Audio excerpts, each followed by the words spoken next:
साल 680 ईस्वी मुआविया ने अपनी मौत से पहले धोखे से अपने बेटे यजीद को खलीफा बना दिया। इमाम हुसैन अलैहिस्सलाम को जब इसका पता चला तो आपने यजीद की बैत करने से इनकार कर दिया। यजीद चाहता था कि इमाम हुसैन अलैहिस्सलाम इसकी बैत करे, क्योंकि अगर इमाम हुसैन इसकी बैत करते तो लोग इसकी हुक्मरानी को तस्लीम कर लेंगे, लेकिन इमाम हुसैन ने ऐसा नहीं किया। तो यहाँ से यजीद ने अपने बाप की तरह घटिया हरकतें शुरू कर दी। कूफा के लोगों को जब यजीद के धोखे से हुकूमत हासिल करने का पता चला तो उन्होंने इमाम हुसैन अलैहिस्सलाम को खत लिखे कि आप कूफा आए ताकि हम आपकी लीडरशिप में इस जालिम यजीद के खिलाफ खड़े हो सके और इंसाफ और इस्लामी उसूलों पर हुकूमत कायम कर सके। इमाम हुसैन अलैहिस्सलाम तकरीबन 70 के करीब लोगों के साथ मक्का से कूफा के लिए रवाना हो गए, लेकिन यजीद को पता चल चुका था कि इमाम हुसैन कूफा जाकर इसके खिलाफ हुकूमत खड़ी करेंगे। तो यजीद ने उस वक्त के कूफा के गवर्नर नुमान इब्ने बशीर को गवर्नर की पोस्ट से हटा दिया, क्योंकि ये एक सहाबी थे और इमाम हुसैन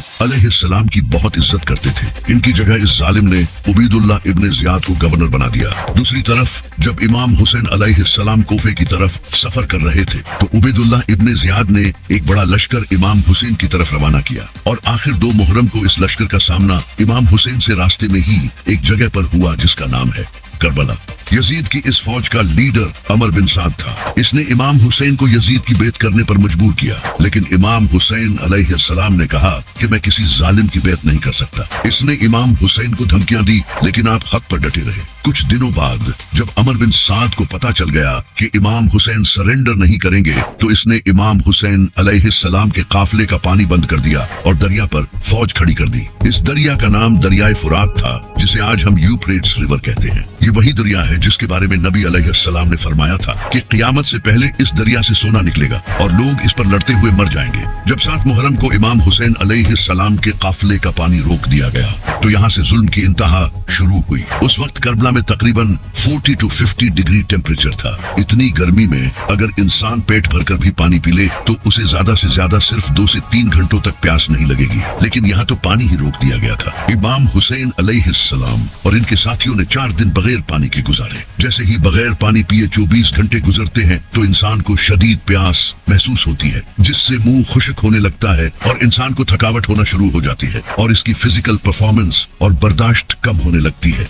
2 दिन बाद प्यास और ज्यादा बढ़ जाएगी और मुंह पूरी तरह से खुश्क हो जाएगा और स्किन भी ड्राई और बहुत कम इलास्टिक हो जाएगी। अब बॉडी बार बार पानी पीने का सिग्नल देगी। उस वक्त माइंड में सिवाय पानी के दूसरा ख्याल नहीं आएगा। इसके अलावा हल्कापन, चक्कर आना, उलझन होना, ये सब शुरू हो जाएगा, जिससे ब्लड वॉल्यूम और प्रेशर कम होने लगेगा। हार्ट बीट बढ़ने लगेगी ताकि ब्लड प्रेशर मेंटेन रह सके। 3 दिन बाद अब प्यास की कोई इंतहा नहीं होगी। ब्रेन काम करना कम हो जाएगा, उलझन होने लगेगी, मसल्स और सर में शदीद दर्द होगा, आंखें धंस जाएंगी और स्किन और भी ड्राई और झुर्रियों वाली हो जाएगी। जिस्म तेजी से सांस लेगा ताकि ब्लड वॉल्यूम कॉम्पेंसेट कर सके। 4 दिन बाद अब बॉडी ब्लड प्रेशर मेंटेन नहीं रख पाएगी, जिससे शॉक लगेगा और ब्रेन में ब्लड फ्लो कम होने की वजह से कंफ्यूजन, हेलुसिनेशन या फिर इंसान का होश भी खोने लगेगा। इस वक्त तक इंसान की बॉडी के ऑर्गन्स भी फेल हो सकते हैं, जैसे कि किडनी, जिससे इंसान की मौत भी हो सकती है। और वो इंसान जिसका 6 महीनों का बेटा हो और 4 साल की बेटी, और वो भी हजारों लश्कर के बीच, इनकी क्या हालत होगी।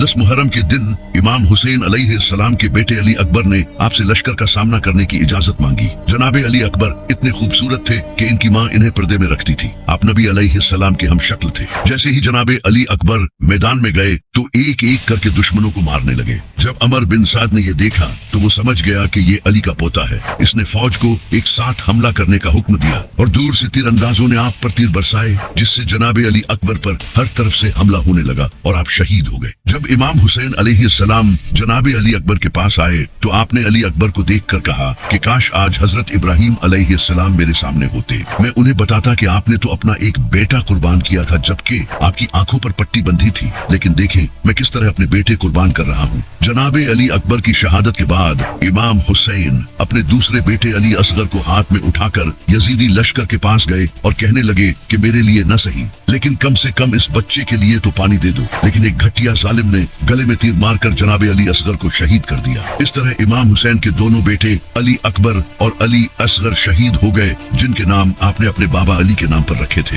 अब इमाम हुसैन अलैहिस्सलाम के काफिले को पानी पिए 4 दिन हो चुके थे, तो इमाम अली अलैहिस्सलाम के बहादुर बेटे जनाब अब्बास ने इमाम हुसैन से पानी लाने की इजाजत मांगी। ये इमाम अली अलैहिस्सलाम के ऐसे बेटे थे जिनकी बहादुरी देखकर लोग उन्हें इमाम अली समझते थे। हजरत अब्बास घोड़े पर सवार हुए और तेजी से दरिया की तरफ बढ़े। वहाँ एक लश्कर पहले से ही पहरा दे रहा था। हजरत अब्बास इस लश्कर को चीरते हुए आगे बढ़े और रास्ते में आने वाले हर मुनाफिक को कत्ल करते गए, जिसे देखकर सारी फौज पीछे हट गई और जनाब अब्बास दरिया के पास पहुंच गए। आपने मशकीजे में पानी भरा। पानी को देखते ही जनाब अब्बास को पीने का दिल किया, क्योंकि वो पिछले 4 दिनों से प्यासे थे। लेकिन आपने ये गुवारा नहीं किया कि मैं पानी पी लूं जबकि मेरा खानदान प्यासा बैठा है। आप मशकीजे में पानी भरकर वापस मुड़े और फिर से लश्कर को चीरते हुए वापस बढ़ने लगे। लेकिन एक जालिम ने आपके बाजू पर हमला किया, जिस हाथ में आपने मशकीजा पकड़ रखा था, और आपका बाजू कट गया। आपने मशकीजा दूसरे हाथ में पकड़ा और तेजी से खेमों की तरफ बढ़े, लेकिन आपका दूसरा बाजू भी कट गया।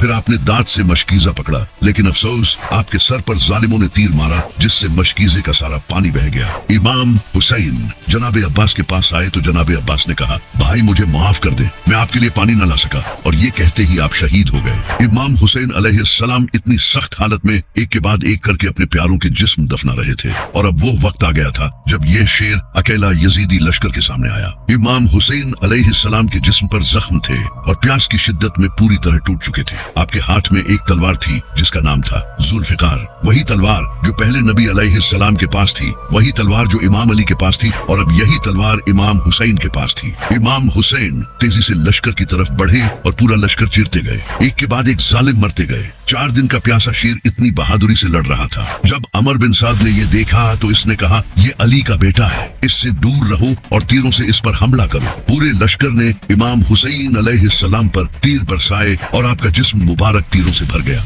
इमाम हुसैन अलैहिस्सलाम जमीन पर गिरे और अल्लाह के सामने आखिरी सजदा किया और शहीद हो गए। एक बुक है जिसका नाम है एंग्लो सैक्सन क्रॉनिकल।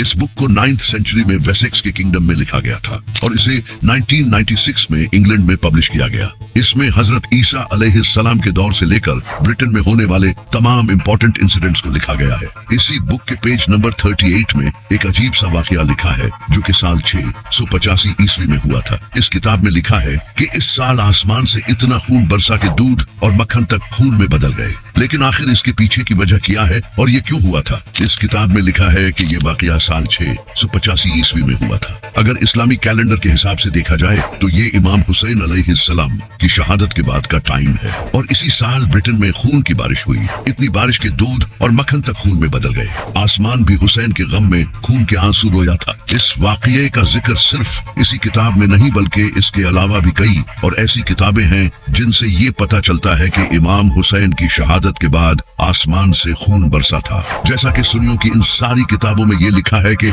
ऐसा कोई पत्थर नहीं था जिसे उठाया गया और उसके नीचे खून न मिला। कई हिस्टोरियंस ने भी कहा है कि फलस्तीन में बैतुल मक़दिस में भी जिस पत्थर को उठाया जाता उसके नीचे खून मिलता और लगातार 3 दिन तक सूरज ग्रहण हुआ। इसके अलावा इब्ने हजर जो कि इस्लाम के बहुत बड़े स्कॉलर हैं, उन्होंने बहुत सी अहादीस लिखी हैं। उन्होंने एक हदीस लिखी थी जिसमें एक औरत नादरा अल अज़दिया जो कि इमाम हुसैन की हम उम्र थी, उन्होंने कहा कि जब हुसैन को शहीद किया गया तो आसमान से इतना खून बरसा कि अगली सुबह हमने देखा कि हमारे कुएं और बर्तन खून से भरे हुए थे। इन सब के अलावा भी कई किताबों में आसमान के रोने का जिक्र हुआ है। इन किताबों के नाम आप स्क्रीन पर देख सकते हैं। इन सब किताबों में ये लिखा है कि इमाम हुसैन की शहादत के दिन आसमान लाल हो गया था और कई दिनों तक लाल रहा। इमाम हसन अलैहिस्सलाम ने फरमाया था कि जब आसमान लाल होता है तो वो रोता है। लेकिन इमाम हुसैन की शहादत का असर सिर्फ आसमान पर ही नहीं हुआ, इसके अलावा भी जानवरों और जिनों तक पर इसका असर हुआ है। एक हदीस है जिसमें नबी अलैहिस्सलाम की बीवी